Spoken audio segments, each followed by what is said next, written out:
Hey everybody, today we're going to be reading a book called Jasmine. It's based on a true story.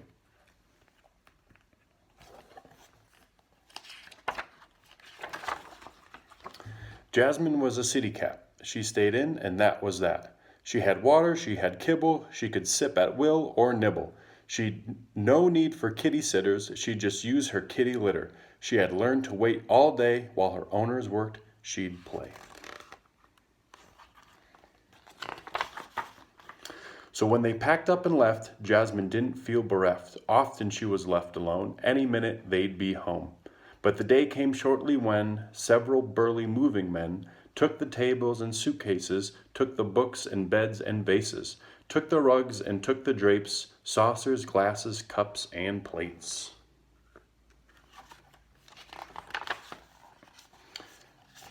Carried off the last large box, closed the door, and locked the locks. Jasmine sat and watched the door, sat and watched some more. When her folks did not appear, she began to feel some fear.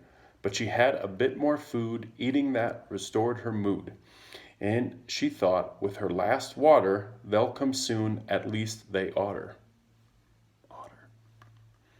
She began to prowl about, surely there was some way out. Since the door was thick, hard wood, scratching didn't do much good. Though she looked around some more, she could find no other door.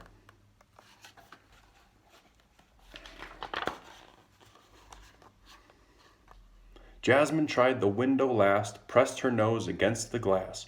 No one heard her shrill meow, not that first night anyhow. So she curled into a ball, feeling sad and feeling small. Then she sighed, and after yawning, she fell asleep, slept till morning. When she woke, she noticed first pangs of hunger, pangs of thirst. She had used up all of her water, all the food her owners bought her. She looked all around the place, stopping once to clean her face. There was not a single bite, not a morsel, not a mite.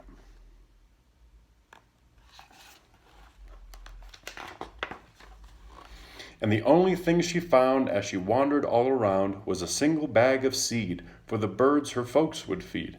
Jasmine thought about the seed. She was no bird, oh no indeed. But in these dire circumstances, she thought she ought to take her chances. Of choices she had not a lot, so she made do with what she'd got. She ripped the bag and tipped the seed and ate a bit and filled her need.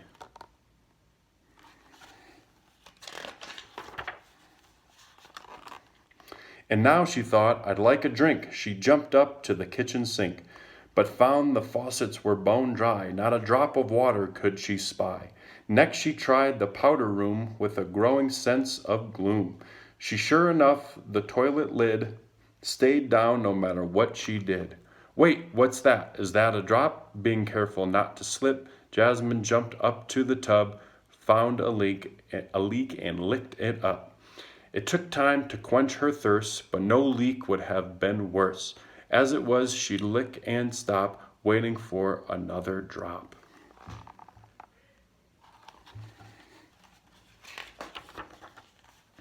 One week went by, then another, one week much like any other. She ate seed, she kept going. Luckily, the leak kept flowing.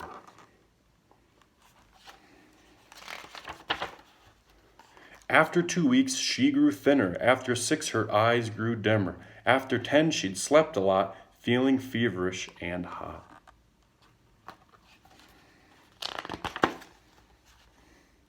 It was Easter time before someone opened up the door.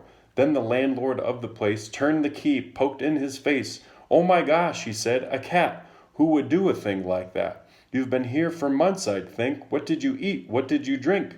Jasmine rubbed against his leg. She didn't cry, she didn't beg. He saw that she was awfully thin. Her eyes were dull. She'd patchy skin. We've got to get you help, said he. You need a vet. Just come with me. He tucked her right into his arm. She knew he didn't mean her harm. To a shelter he then drove her, where a doctor looked her over.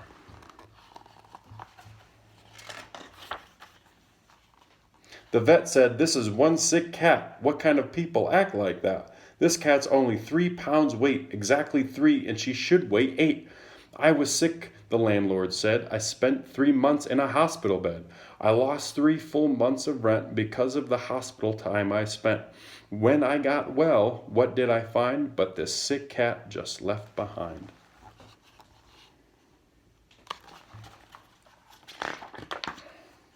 Jasmine looked pretty bad at that, but purred and purred like a healthy cat.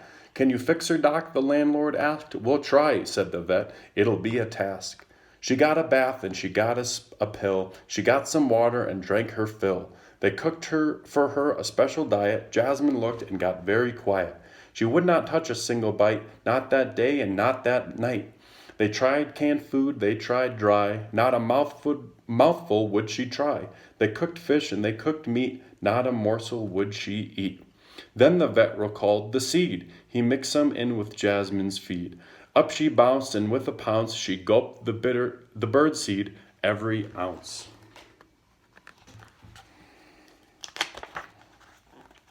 Jasmine blossomed with every week. Her fur grew shiny, soft, and sleek. She was extra friendly when anyone came to her pen. Visitors came every day, chose a cat, and drove away. Jasmine didn't seem to mind. She just waited, sure she'd find someone special, someone rare, someone who would really care, someone who would simply never leave her home alone, not ever.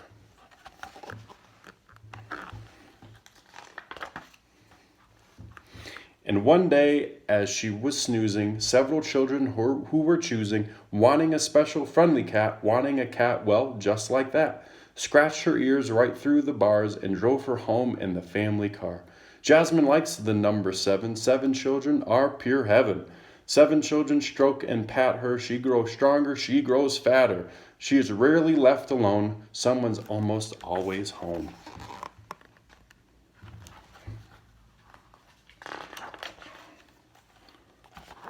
Over time, she's learned to eat normal food, but for a treat, she jumps up to the feeder shelf and eats a bit of seed herself. For if you're a cat and it's all you've got, you can learn to like bird seed a lot. If you should want a dog or kitten, come to a shelter, you'll be smitten. A shelter pet makes a loving friend, I promise you, and that's the end.